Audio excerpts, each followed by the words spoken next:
Hey guys, it's Beer and Ice Cream Bar, and I am here with BJD Addicts prompt, oh crap I forgot. That's like the beginning of every one of these videos. Prompt, oh crap I forgot. And that prompt is, have you ever known anyone to leave the hobby? Now I don't know how much of an issue this is anymore. I remember when I was younger and I went on forums a lot, people would always be like, dramatically saying, I'm leaving this hobby, it is too much, it is this, it is that, it is blah, and throwing a diva fit. And, you know, other people would stoke the fire, they'd be like, oh my god, I can't believe so-and-so has decided to leave the hobby.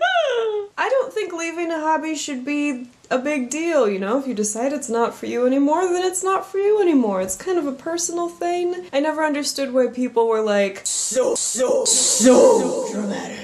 That being said, I have known people who have left the hobby, and it was not dramatic. So it was a person I knew, you know, in real life. I'd been friends with them for a long time, and they gave me a lot of their doll stuff. They sold their doll. They needed money when they were going abroad for school, so that's how they made their money, and they just never got back into the hobby afterwards. So it was not a very dramatic time, and it's not a very dramatic story, because why should it need to be? I think people who make a big fuss about leaving the hobby are people who maybe had wanted to leave it for a while but never quite figured out how to and felt bad about doing it, or for one reason or another they weren't happy for a long time with their hobby. Because if you were happy with it, one, you wouldn't leave it, but if you were happy with it and you had to just, you know, you wanted to focus on other things, it would just be kind of a fizzle, like a, nice to kind of stop doing that, na-na-na-na-na, and not like a That's just my opinion. I would even consider that I myself have left this hobby from time to time. I've come back to it.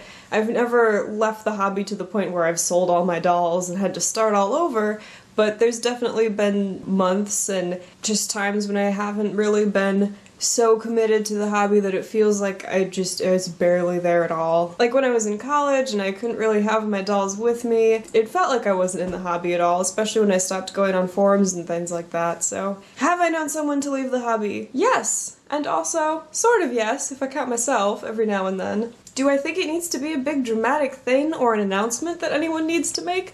No! Not at all. I mean, if I was going to leave the hobby, I would tell you guys, that's certainly true, but it wouldn't be this whole big dramatic grand gesture, you know, middle finger to the whole rest of the doll community. People are weird. But like I said, I don't know how much of a thing that is anymore. What about you guys? Do you know people who have left the hobby? Do you know people who have been dramatic? People who have been very demure and quiet and very calm about it? Or are you a person who, you know, you're like me and occasionally you just kind of drift away to other things and then all of a sudden you like get conked down the head and you're like, oh yeah, I really like those ball joint doll things. Let me like mosey on back over there. That was fun. I don't know what the future holds for any of you or even me in this hobby and in life in general, but I think even if I did leave the hobby, there are just some dolls that I would just never sell. Like I don't think I'd ever really sell Daichi. I think I will keep him in a glass case, like a cryogenically frozen dead person, and just occasionally like peek in and be like, Daichi, totally normal. Anyway, it was great talking to you guys. That seemed a little drunk. Was that the vibe you got from that? It was great talking to you guys. I hope you enjoyed watching, and I will talk to all of you soon. Bye!